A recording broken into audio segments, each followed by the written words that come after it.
Gentlemen, welcome aboard Miso Airlines. Please fasten your seatbelts or don't. I am an otter, not a flight attendant. I must admit, I enjoy this cockpit. Look at these dials. Real needles, real switches, not a single touchscreen in sight. Finally, a vehicle designed for a civilized mammal.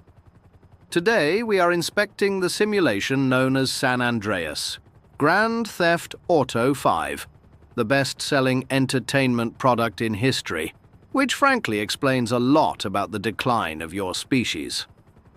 I have spent 400 hours in Los Santos, not because I enjoy crime, but because I am fascinated by the physics of human stupidity. It is a social experiment, and the results are, quite frankly, appalling. Let us start with the traffic AI. I have seen NPCs merge into my lane, hit my car, and then scream at me. It reminds me remarkably of Captain Wave trying to park our ship. The only difference is that the NPCs don't sing opera while crashing. Then there are the protagonists. First, we have Michael, a man having a midlife crisis because he has too much money. Pathetic. Then, Franklin, the only one with a functioning brain cell. I respect him. And, finally, Trevor. Looking at Trevor is like looking at Hazard if he stopped showering and started drinking gasoline. He is a walking hygiene violation. I physically recoil every time he appears on screen. But the true horror is GTA Online. I logged in yesterday to enjoy a peaceful drive. Within 3 seconds, I was obliterated by a 12-year-old flying on a rocket-powered motorcycle. Who designed this? Why does a motorcycle fly? Physics has simply left the chat. I tried to complete a heist. A tactical operation, they said. My team consisted of 1. A player who was AFK eating chips. 2. A player who drove our getaway car into the ocean. 3. And Boba? Yes, Boba joined the lobby. She spent the entire heist trying to take selfies with the SWAT team. We failed immediately. And don't get me started on the loading screens. I managed to read the entire encyclopedia, knit a scarf, and contemplate the meaning of existence before I spawned in my room. We are now passing over the docks. A lovely collection of rusty containers and water that looks suspiciously like Boba's bathwater. This is where all the loot comes from. And by loot, I mean cheap plastic toys and hazardous materials. I see a crane down there. I wonder if I can use the helicopter's magnet to pick up Hazard and drop him into a shipping container? A tempting thought for another day. Yes, I drink coffee even when I am flying a helicopter across dangerous places. If you look down at the highway, you will see thousands of red lights. That is called traffic. Humans voluntarily sit in metal boxes for hours, inhaling fumes, just to go to a job they hate. I, however, am in a helicopter. This is the only way to travel. I feel like a god, a very small, furry god. We are currently looking at Maze Bank Tower. Look at it. A giant cylinder of capitalism. It is quite frankly appalling. I assume the architect was compensating for something. Look at them down there, stuck in traffic, honking their little horns. Ah, Rockford Hills, the habitat of the rich and annoying. Observe the golf course to your left. Grown men hitting a tiny white ball with a stick, then walking after it, then hitting it again. It is the most inefficient fetch quest I have ever seen. If I wanted to hit something with a stick, I would simply play Dark Souls. Much more dignified. From this height, the humans look like ants, although ants are organized and hard-working. So that is an insult to ants. My apologies to the insect community. Thousands of humans sitting in metal boxes moving at 0 miles per hour.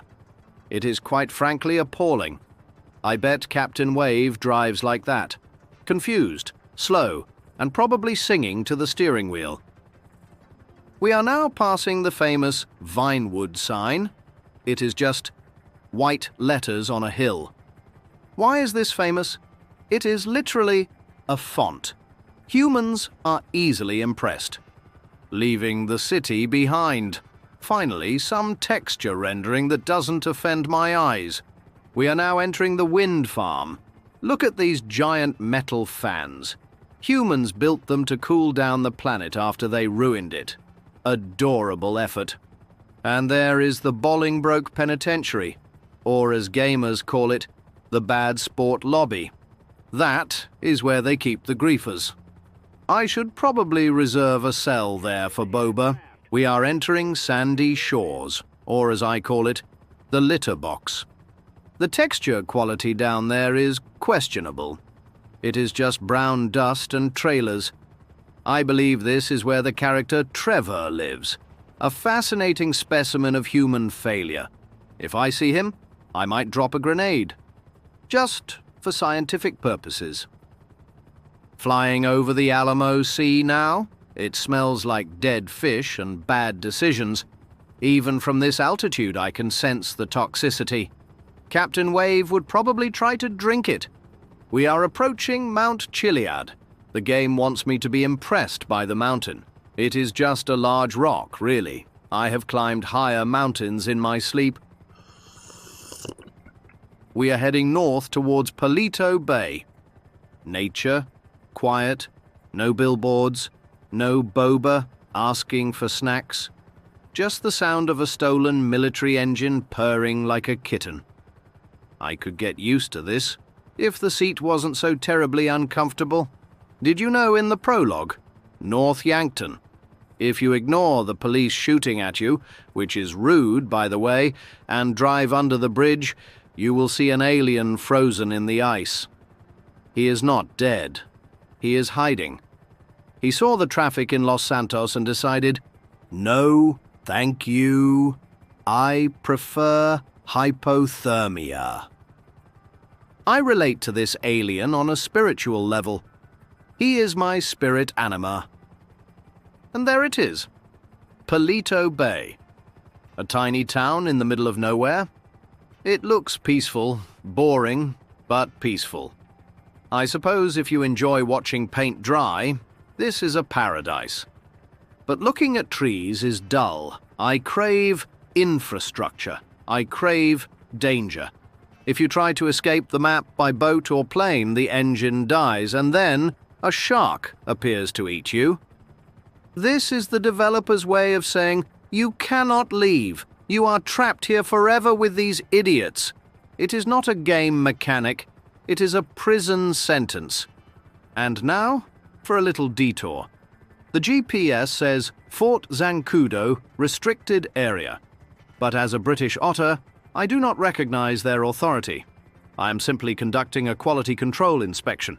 I am just going to hover over the runway to inspect their aerodynamics. Surely the United States Army has a sense of humor about a cute otter in a stolen chopper. Wait, is that a projectile? It seems to be moving rather quickly towards my face. Well, this is going to be rather inconvenient for my insurance premium. Oh, heavens. I believe I may have miscalculated the hospitality of the military.